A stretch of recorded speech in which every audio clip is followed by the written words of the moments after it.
ما هو لما يكون الموضوع شوية مية ودقيق وخميرة يبقى لازم تقومي حالا تعمليها. ليه؟ لان مكوناتها موجودة عندك في المطبخ، ولازم تقومي تعمليها حالا لولادك وهم بيذاكروا كده، علشان ايه؟ تدفيهم، لان ليالي الشتاء بتحب الحاجات المسكرة وبتحب الحاجات الحلوة اللي تدفينا وتدينا طاقة.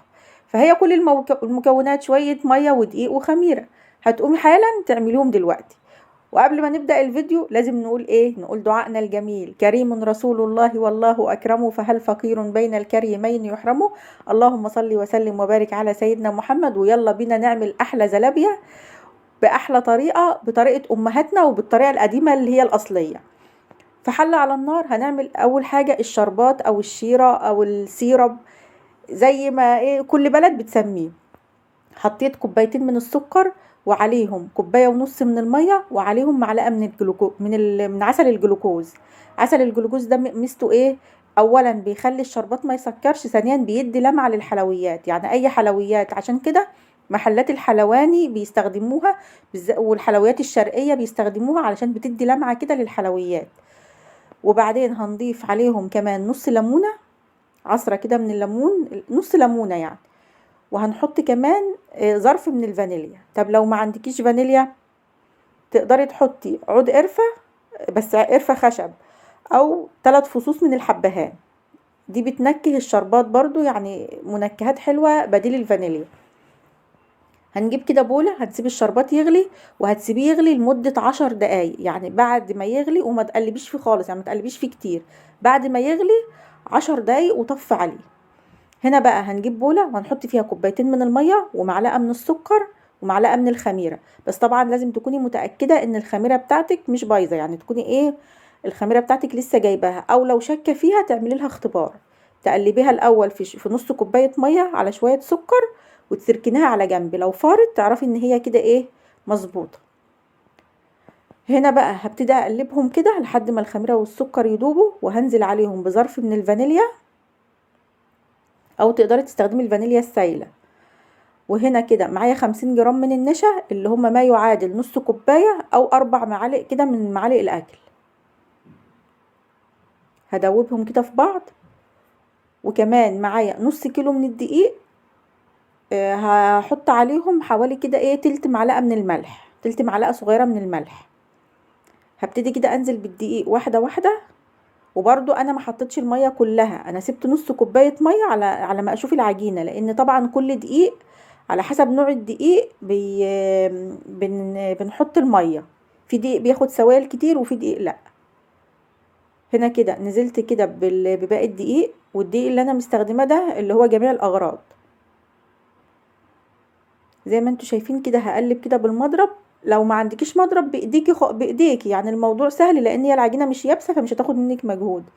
هنا كده انا بضيف برضو معلقتين بمعلقتين كده من الميه لحد ما اشوفها معايا، لان لو العجينه كانت يابسه زي كده هتبقى كلها عجين من جوه. يعني العجينه لو يابسه هتبقى ايه، تيجي تقليها تلاقيها كلها عجين من جوه. وفي نفس الوقت لو جت سايله هتلاقيها خفيفه وهتتشكل منك، تفنكش منك كده في الزيت، ويبقى شكلها مش منتظم، وهتبقى خفيفه جدا يعني هوا، يعني مش هتحسي ان انت بتاكلي زلابيه. فالزلابيه المظبوطه لازم تكون العجينه بتاعتها مظبوطه، بحيث ان هي تبقى مقرمشه من بره وطريه من جوه. زي ما انت شايفه كده العجينه وسط، ولا سايله قوي ولا تقيله زي مثلا المخبوزات او تقيله، لا. النص كيلو دقيق اخد كوبايتين وتلت من الميه، زي ما انتوا شايفين كده. بعد ما ضربتهم كويس هغلفهم كده بالاسترتش، وهغطي عليهم بفوطه، وهسيبهم كده لمده نص ساعه او لحد ما العجينه تخمر معايا. هنا كده بعد نص ساعة فتحت عليها لقيتها ايه، خمرت كده اول خمرة، يعني اول تخميرة قصدي. إيه، لازم تتخمر على مرحلتين. يعني الزلابية غير اي معجنات تانية لازم تخمريها على مرحلتين.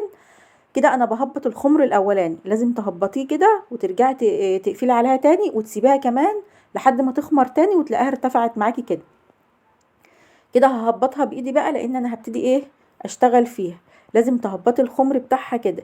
ليه التخمير على مرتين؟ عشان يديها عرق، عشان ما تبقاش متقطعه منك، عشان يبقى القوام بتاعها حلو. ههبط الخمر بتاعها كده بحيث ان انت لما تيجي تشتغلي فيها ما تبقاش خمرانه زياده عن اللزوم، فتلاقيها نفشت منك زياده عن اللزوم، من اقل قطعه تلاقيها نفشت كده وتلاقي شكلها مش منتظم. هنا كده جايبه طبق فيه زيت ومعلقه صغيره من اللي هي المعالق المعياريه او معلقه الشاي العاديه.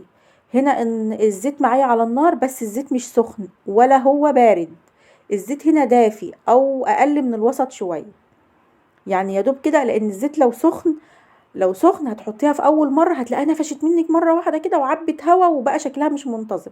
في نفس الوقت الزيت لو بارد هتلاقيها نزلت في قعر الطاسه، وهتلاقيها كده تقوم يعني ايه بقى يابسه وكلها عجين، مش هتنفش منك. لو الزيت بارد مش هتنفش منك، ولو سخن قوي هتلاقيها نفشت منك زياده عن اللزوم، مش هيبقى شكلها منتظم، مش هتاخدي الشكل الدائري اللي انت عايزاه. احنا قدر المستطاع بنعملها كده ايه، نحط المعلقه في الزيت وننزلها في الزيت، نحط يعني المعلقه نحطها في الزيت البارد وناخد منها وننزلها، واول ما تلون منك او تشد حيلها كده، يعني تلاقيها مسكت شويه كده ودخلت في الصفار سنه كده، تروحي شايلها على طول. شايفين اللون؟ زي اللون ده كده، هي لسه داخله في الاحمرار كده شويه، اللي هو اشقر اصفر اشقر كده. هنا بعد ما خلصت الكميه كلها والزيت لسه على النار عادي، هتروحي ايه، معليه على الزيت شويه، تخليه كده فوق المتوسط شويه، برضو ما يكونش سخن قوي قوي، لا فوق المتوسط شويه، وتنزلي بالزلابيه باول دور انت عملتيه، تنزلي بيها بقى كده ايه، وايدك ما تسيبهاش، دي بقى ايدك ما تسيبهاش عشان ما تبقاش متحمره من يمه ويمه لا. طيب انت عايزه الزلابيه بتاعتك تكون مقرمشه من بره وطريه من جوه، يبقى الشربات ساقع والزلابيه سخنه. طيب عايزاها تبقى طريه، يبقى خلي الشربات سخن والزلابيه سخنه. طب انت عايزاها ناشفه زياده عن اللزوم، يعني انت عايزاها مقرمشه زياده عن اللزوم، يبقى تسيبي تطلعيها من الزيت وتسيبيها شويه لحد ما تبرد، وبعدين تحطيها في الشربات، والشربات برضو يكون بارد، كده هتبقى مقرمشه من بره ومن جوه. انما طبعا المتبع واللي احنا كلنا بنحبه ان هي تكون مقرمشه من بره وطريه من جوه، يبقى هتطلعيها من الزيت على الشربات البارد. ويا ريت كمان يا سلام لو انت حاطه الشربات شويه في التلاجة، يعني بعد ما تعمليه ويبرد شويه كده، هتكون لسه العجينه ما خمرتش معاكي، تحطيه في الايه في التلاجة شويه. وطبعا الوصفه دي لو لسه ما عملتيش لايك لازم تعملي لايك، ولو اتفضل معاكي مقدار بتركنيه على جنب عادي وبتحطيه في التلاجة، وممكن تقليه تاني يوم وتكملي عادي وتحطيه في الشربات. ويا رب الفيديو يعجبكم، والسلام عليكم ورحمه الله وبركاته.